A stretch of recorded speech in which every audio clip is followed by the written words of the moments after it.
ಬಂಧುಗಳೇ ನಮಸ್ಕಾರ. ಮತ್ತೊಂದು ಇಂಟರೆಸ್ಟಿಂಗ್ ಎಪಿಸೋಡ್ಗೆ ನಿಮ್ಮೆಲ್ಲರಿಗೂ ಸ್ವಾಗತ. ಎಚ್ ಎನ್ ಚಂದ್ರಶೇಖರ್ ಯೂಟ್ಯೂಬ್ ಚಾನಲ್ನ ಸಬ್ಸ್ಕ್ರೈಬ್ ಮಾಡಿಸಿ ಬೆಲ್ ಬಟನನ್ನು ಪ್ರೆಸ್ ಮಾಡಿ.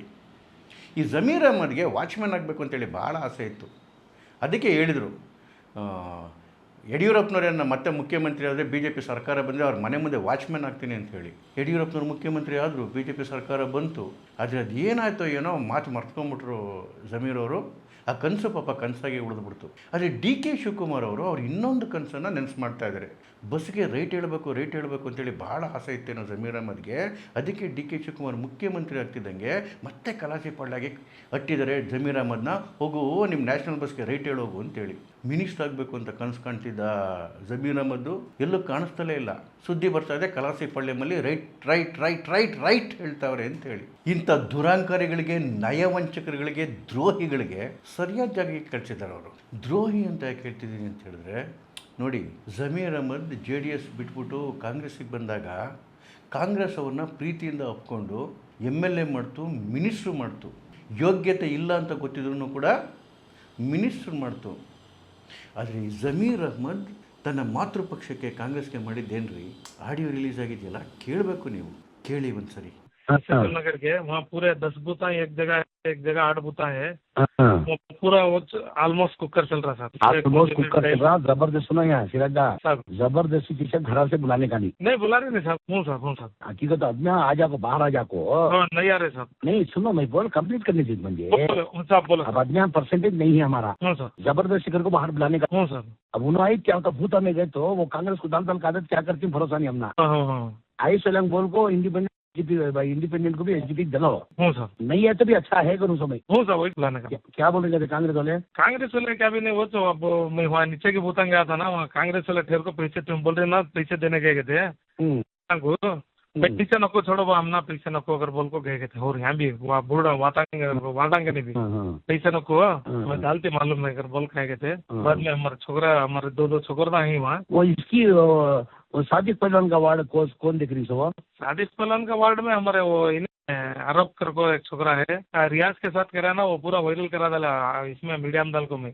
वो कल मुस्लिम गुंडागिरी मारा नहीं उसने बहुत बड़ा लीडर समझा था ना। क्या भी नहीं, जीरो कर डाले उसकी वार्ड में माइनस वार्ड में मैनेज करा दे साहब। करो वो कल उसके भाई कुछ पैसे दिए साहब 1.5 लाख रुपए। ದಾವಣಗೆರೆ ದಕ್ಷಿಣದಲ್ಲಿ ಕಾಂಗ್ರೆಸ್ ಕ್ಯಾಂಡಿಡೇಟ್ ಪರವಾಗಿ ಹೋಗಿ ಇವರು ಪ್ರಚಾರ ಮಾಡಬೇಕಿತ್ತು, ಗೆಲ್ಲಿಸಬೇಕಿತ್ತು. ಆದರೆ ಪಕ್ಷದ್ರೋಹಿ ಕಾಂಗ್ರೆಸ್ ಸೋಲಿಸೋದಕ್ಕೆ ಸಂಚು ಮಾಡ್ತಾರೆ. SDPI ಅಂತಹ ಭಯೋತ್ಪಾದಕ ಪಕ್ಷನ ಗೆಲ್ಲಿಸೋದಕ್ಕೆ ಕೈ ಹಾಕ್ತಾರೆ ಅಂತ ಹೇಳಿದ್ರೆ, ಈ ಮನುಷ್ಯನಿಗೆ ಮಾನ ಮರ್ಯಾದೆ ನಿಯತ್ತು ಏನಾದರೂ ಇದೆಯೇನ್ರಿ?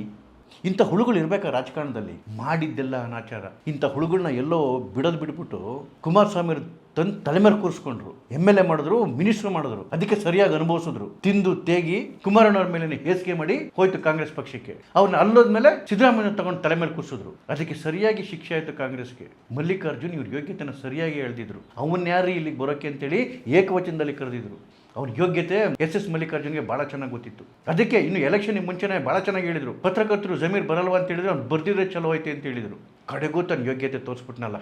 ಕ್ಯಾಂಡಿಡೇಟ್ ಬಗ್ಗೆ ಇಷ್ಟ ಇಲ್ಲ ಅಂತ ಹೇಳಿದ್ರೆ ಮುಚ್ಕೊಂಡು ಬೇರೆ ಕೆಲಸ ಮಾಡ್ಕೋಬೇಕು. ಅದು ಬಿಟ್ಬಿಟ್ಟು ಯಾವ್ದಾರ ಪಕ್ಷ ಆಗಿರಲಿ, ಹೆತ್ತ ತಾಯಿಗೆ ದ್ರೋಹ ಮಾಡೋಣ ಏನಂತದೆ ಸಮಾಜ? ಇಂತಹ ಜಮೀರ್ ಅಹ್ಮದ್ ಇಷ್ಟೆಲ್ಲ ಅನ್ಯಾಯ ಮಾಡಿದ್ಮೇಲೂ ಕೂಡ ಮಿನಿಸ್ಟರ್ ಏನಾದರೂ ಆಗಿದ್ದಿದ್ರೆ DK ಶಿವಕುಮಾರ್ ಮೇಲೆ ಇದ್ದಂತಹ ಅಲ್ಪ ಸ್ವಲ್ಪ ಗೌರವನು ನಮ್ಗೆ ಉಳಿತಿರ್ಲಿಲ್ಲ. ಇಂಥವ್ರು ಪಕ್ಷದಲ್ಲಿ ಇರೋದಕ್ಕೆ ಲಾಯಕ್ಕಿಲ್ಲ, ಯಾವ್ದಾದ್ರು ಪಕ್ಷ ಆಗೋಗ್ಲಿ. DK ಶಿವಕುಮಾರ್ ಮೊದಲನೇ ಸ್ಟೆಪ್ಪು ಜಮೀರ್ ವಿಚಾರದಲ್ಲಿ ಸರಿಯಾಗಿ ತಗೊಂಡಿದ್ದೀರಾ. ಮಿನಿಸ್ಟ್ರಿಂದ ಒದ್ದು ಆಚೆಗೆ ಹಾಕಿದ್ದೀರಾ. ಆದರೆ ಎರಡನೇ ಲಿಸ್ಟಲ್ಲೂ ಕೂಡ ಇಂತಹ ಪಕ್ಷದ್ರೋಹಿ ಹುಳುಗಳು ಒಳಗಡೆ ಬರ್ದಂಗೆ ನೋಡ್ಕೋಬೇಕು. ಇಂಥವ್ರು ಯಾರಿಗೂ ನಿಯತ್ತಾಗಿರಲ್ರಿ. ಪಕ್ಷಕ್ಕೂ ನಿಯತ್ತಾಗಿರಲ್ಲ, ಸಮಾಜಕ್ಕೂ ನಿಯತ್ತಾಗಿರಲ್ಲ, ದೇಶಕ್ಕೂ ನಿಯತ್ತಾಗಿರಲ್ಲ. ದಾವಣಗೆರೆ ಎಲೆಕ್ಷನ್ ನಡಿಬೇಕಾದ್ರೆ ಗೊತ್ತಾಗೋಗಿತ್ತು ಈ ಮನುಷ್ಯ ಆಡ್ತಿದ್ದ ಅವತಾರಗಳು, ಇವ್ರು ಮನುಷ್ಯ ಮಾಡ್ತಿದ್ದಂಥ ದ್ರೋಹಗಳು. ಯಾಕೆ ಸಿದ್ದರಾಮಯ್ಯರ ಬಾಯಿ ಮುಚ್ಕೊಂಡಿದ್ರಿ ಅವಾಗ? ಯಾಕೆ ಹೈಕಮಾಂಡ್ ಬಾಯಿ ಮುಚ್ಕೊಂಡಿತ್ತು ಅವಾಗ? ಇವತ್ತು ಆಡಿಯೋ ರಿಲೀಸ್ ಆಗಿದ್ದಕ್ಕೆ ಜಗತ್ತಿಗೆ ಗೊತ್ತಾಯಿತು.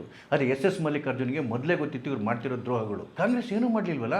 ಯಾವ ನೈತಿಕತೆ ಇದೆ ಇದಕ್ಕೆ ಇವತ್ತು ಕಾಂಗ್ರೆಸ್ಗೆ ಮಾತಾಡೋದಕ್ಕೆ? ಇದು ಒಂದೇ ಅಲ್ಲ ರೀ.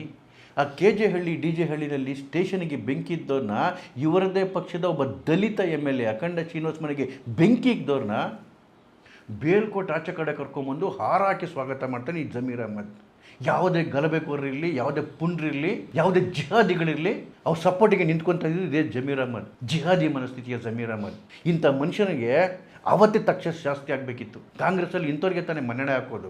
ಇವತ್ತು ಅಟ್ಲೀಸ್ಟ್ ಕಾಂಗ್ರೆಸ್ ಒಂದು ಸ್ವಲ್ಪ ಬುದ್ಧಿ ಬಂದಂಗಿದೆ. ಇಂಥ ಹುಳುಗಳನ್ನ ಎಲ್ಲಿಡಬೇಕು ಅಲ್ಲಿಡಿ. ಸಮಾಜಕ್ಕೆ ಕಂಟಕರಿವರು, ಕೇವಲ ಪಕ್ಷಕ್ಕಷ್ಟೇ ಕಂಟಕರಲ್ಲ. ಈಗಾಗಲೇ ಸುದ್ದಿ ಬರ್ತಾ ಇದೆ ಮತ್ತೆ JDSಗೆ ಹೋಗ್ತಾರೆ ಅಂತೇಳಿ. ಕುಮಾರಣ್ಣ ಹುಷಾರು, 4 ಜಿಹಾದಿ ಓಟಿಗೆ ಇಂಥವನಲ್ಲಿ ಮತ್ತೆ ಪೋಷಿಸಬೇಡಿ. ನಿಮ್ಮಲ್ಲಿರೋ ಗೌರವನೂ ಹಾಳಾಗೋಗುತ್ತೆ. ನಮಸ್ಕಾರ.